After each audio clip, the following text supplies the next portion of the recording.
Hello and welcome to our second video on differentiation. Today we're going to be covering mean value theorem and intermediate value theorem. So we're just going to be covering like what those are, and then in future videos we're going to be applying them in problems. So before we start, I'd just like to introduce some notation to you to describe intervals. So what are intervals, right? They're just like sections of the number line. So like if I write this, right, this means if these are, this is a closed interval, so it means like a is less than or equal from value x and then b. So this sign just basically means less than or equal to. And then if you've got this, right, that means you're in between a and b. Right? So if I was saying that x is in a and b, is in that interval, then this is what I'm referring to, the closed interval a to b. But then if I'm referring to this is called an open interval, and it's really translated to this. And you can also have half open intervals, right? Like this interval would mean a is less than x, right? And likewise, you can have something like this.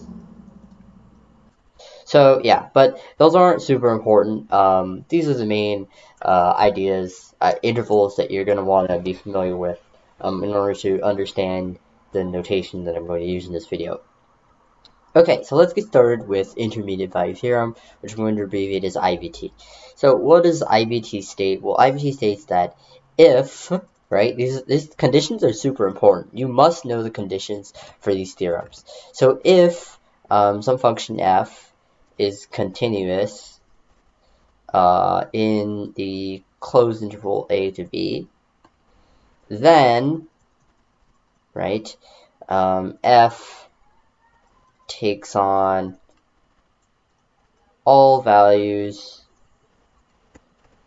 in between f of a and f of b. So this might not be the way that this is written, like formally written, but I think this is the way that is most understandable. And I think we should start understanding this theorem with a graph. So, and this is probably the graph that you're going to see in your calculus class too. So, okay, what does it mean? Well, if this is some point, let's call this a f of a, right? And then we'll call this other point b f of b, right? So these are just 2 points. And we're basically saying that, right, if this function is continuous, then we have some value c, right? And as long as c is in between f of a and f of b, so in other words, say if f of b, no, I could say f of a, then c, f of b, right? As long as c is in between f of b and f of a, then, right, we are going to be able to find it on this function, right? And this sort of makes sense because, like, the informal definition of continuity is that, you sort of cannot lift your pen or pencil while drawing the function or while graphing the function. So that makes sense that if you're trying to get from, this point to, oh, I don't know, let's draw it over here, this point, right? You can try and avoid this value right here, right, C, but, I can't do it. I cannot get to this other point right here without crossing, every single value, right? So maybe our C is right here, but, I can also find it, right? I can also find the point C, comma, f of c, or no, all right, just some point x, comma c, right? Where, where basically the value of the function, it takes on all values of the function in between these 2 values. And again, if this notation doesn't quite make sense to you, just graph it. It makes total sense, I think, when you graph it, and you can clearly see, like, yeah, just pick some 2 points and just experiment with yourself. Try any value of c, pick a c, right? This is an altitude, and then try and get to this point without lifting your pencil. You can't, right? You have to.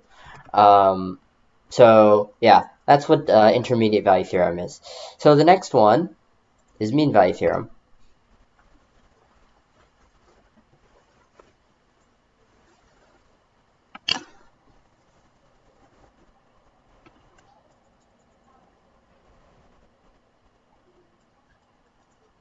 So I'm just going to abbreviate that as MVT. And what does this say? So first, as usual, I'm going to start with the formal definition. So if, right, f of x is continuous in the closed interval, so just like IVT, and so right, you need two conditions for this, and f is differentiable in the open interval a to b, then, right, f prime of c equals this expression, which I'm going to explain what this really means. This is really the average rate of change in between b and a for some c in the open interval a to b. Okay, so what does all this mean? Right, so let's go ahead and try graphing this again. So maybe we've got a point A, point B, draw some sort of graph here.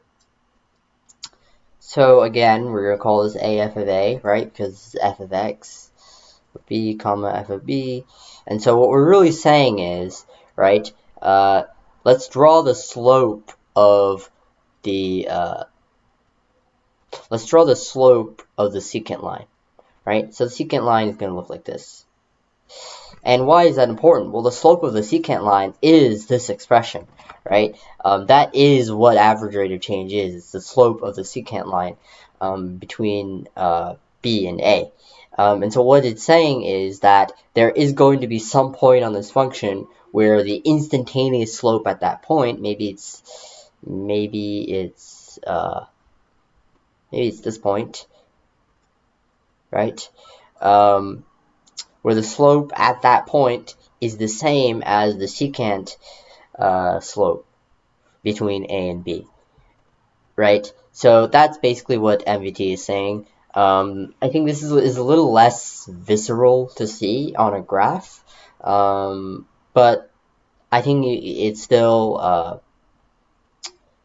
somewhat intuitive.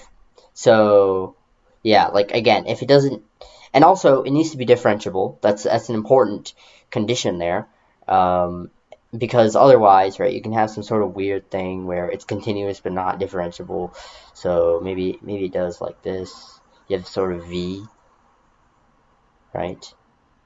Go like this. Now all of a sudden your secant line has a slope of 0, but now there's no slope on this function where the slope of the derivative at that point is 0, right? Over here it's positive and over here is negative, right? But here it's not differentiable, so that's why MVT does not apply over here, because that function is not differentiable because the left derivative is not the same as the right derivative and all that. So yeah, that's a quick introduction of IVT and MVT, and in the next video we're going to be using these theorems in a few problems.